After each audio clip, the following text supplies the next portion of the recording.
in nutshell, there will always be adjustments only for these three reasons: A, B, and C. What are A and B? A and B are non-cash items in the income statement and non-operating items in the income statement. That's what they stand for. Okay. Okay. So let us go ahead and do this. So basically, what we are saying is that we want to be a stunt man. And what do we do as a stunt man? We don't do something very simplistically. We do it something naak ko seedha pakadne ke bajay, we will hold the nose some very twisted manner, and we will say that when we want to calculate CFO, we will start with net profit, and then we would start adjusting all those reasons why it is not. One such reasons is, so I will say adjustments. One such reasons are found in income statement. They are non-cash expenses and incomes.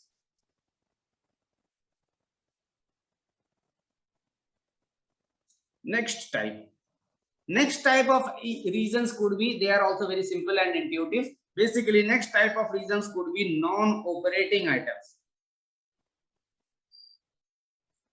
So if you remember, when I defined CFO, I said that most of the items of the income statement belong to operating activities.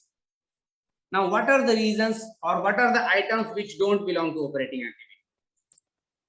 In the first items which we've seen so far, they are not even cash items. That is why we ignored it. We didn't ignore depreciation because it's not non-operating. No, we simply ignored it because इसमें तो cash ही नहीं खर्चा हो रहा है. We are not spending cash altogether. Now there could be some items which are appearing in income statement, but they are not of operating nature. For example, let us say you have one item called gain on sale of a plant or machinery.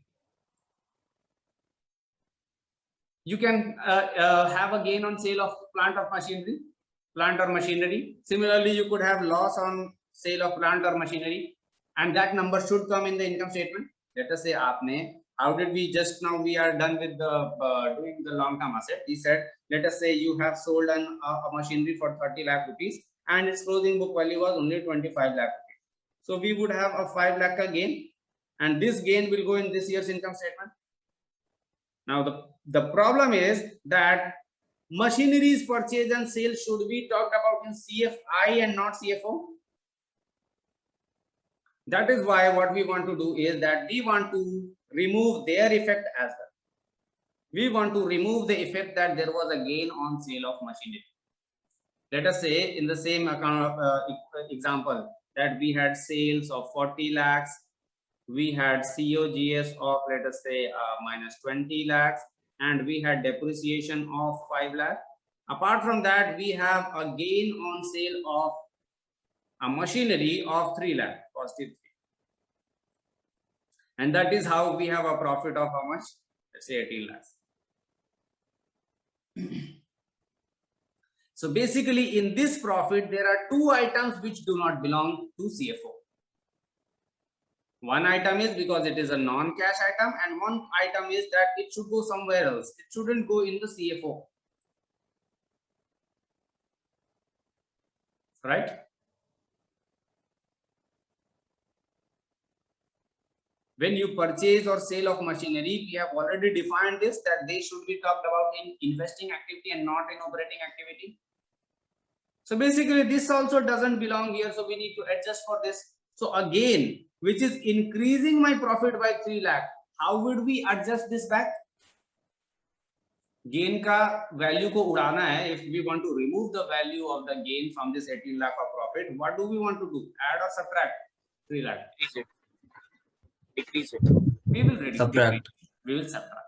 Yes. So we will say adjust for non-operating items in the income statement. So in this example, we would start with a net profit of 18 lakh. We will add a depreciation of 5 lakh. We will add a depreciation of 5 lakh.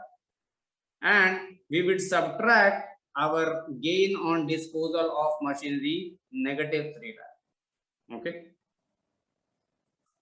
So when you look at a cash flow statement, and within cash flow statement, when you look at CFO activities, you will see something happening like this, that expenses are added and gains are subtracted.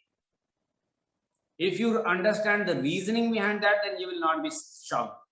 कि कल को आपका कोई छोटा भाई आप बोलो भैया क्या गलत गलत अकाउंटिंग पढ़े हो, दीदी क्या गलत अकाउंटिंग पढ़ के आए हो, कि ये गेन को सबट्रैक्ट है, तो बच्चा बता देगा gain should be added.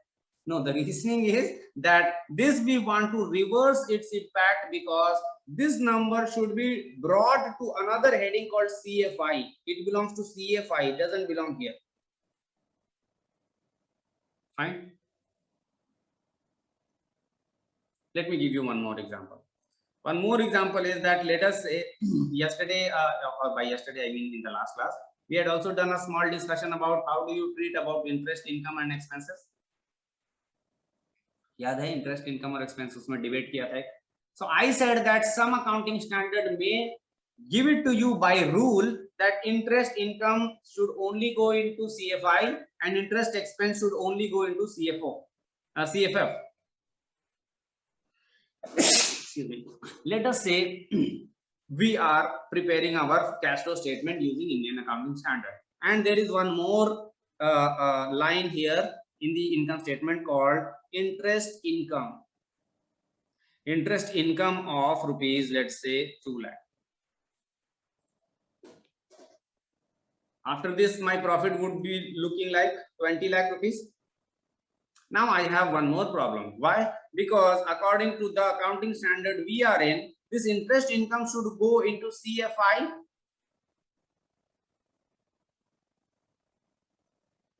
Whereas, has it increased our profit or not? Yes, the net profit has been affected. So we need to remove its impact also. How do I remove the impact of interest income? I just subtract it. So I would have said here the number would have been 20 lakhs.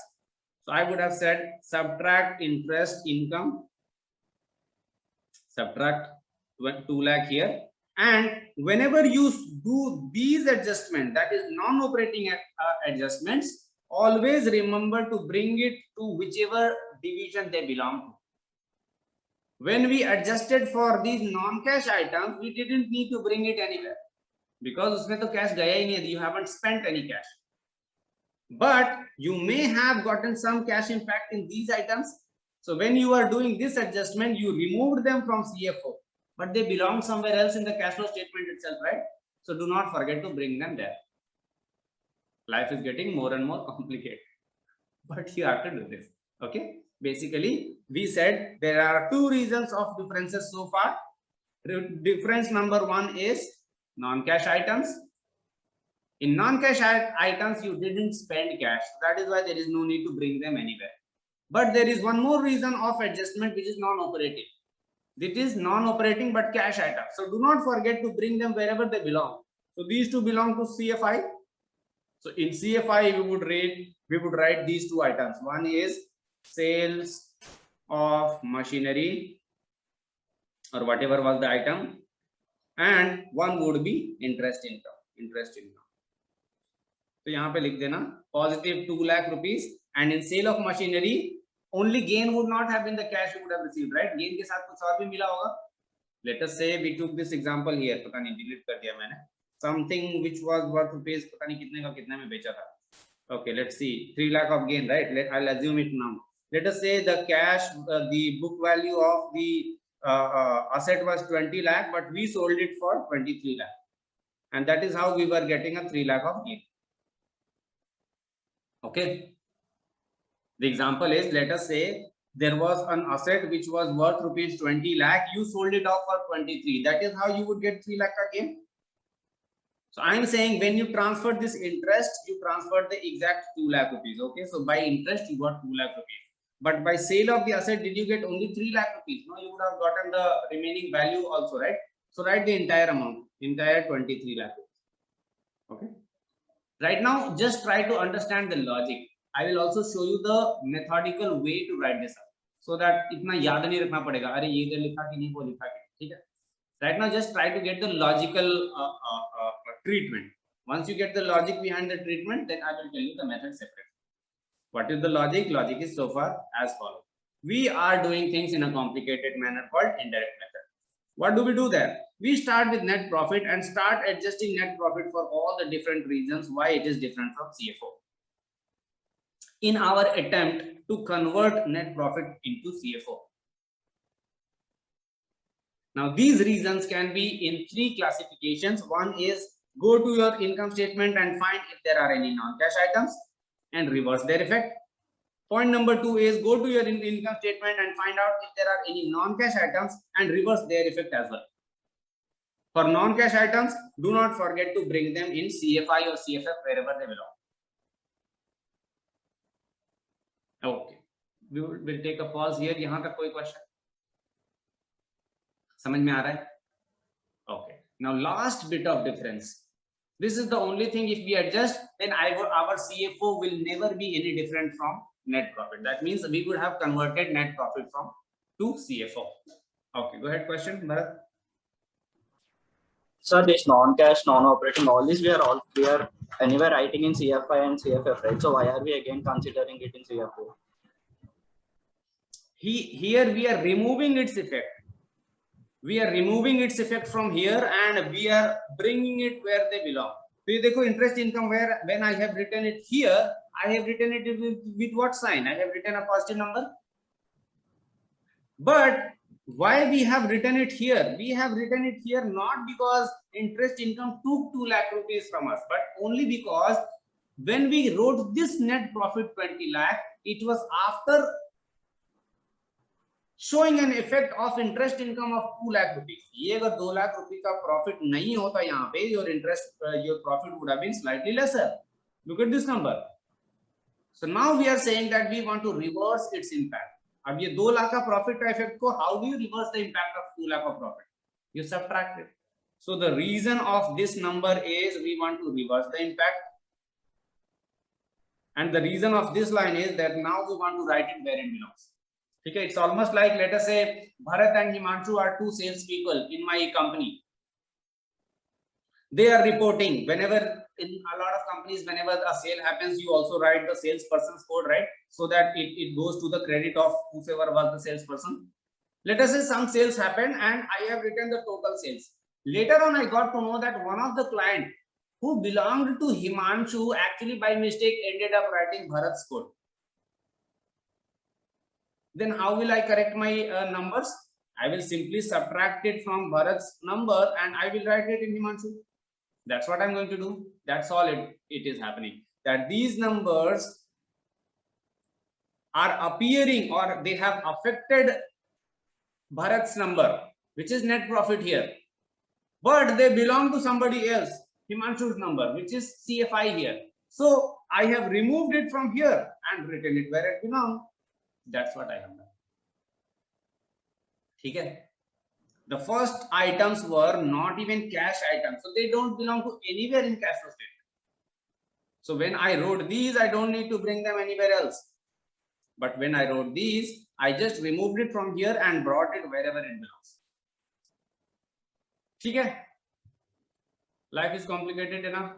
समझ में आ रहा है, मजा आ रहा है. Jokes apart, things are they need utmost attention right now. Okay, because right now we have learned something. It's almost like it is testing our understanding. So that's what you will feel when we are preparing cash flow statement, as if we are testing what we have already learned. Okay, let's go ahead. That also means कि पिछले वाले में ही अगर if you were on shaky grounds, then you will be in more trouble. So more the reasons that you clarify everything as we go along. Okay, let's go ahead. What we are saying here is that 2 reasons of differences are done. Where will you find these 2 reasons? You will find them in the income statement. Now, lastly, there could be one more reason of difference. They are called changes in working capital.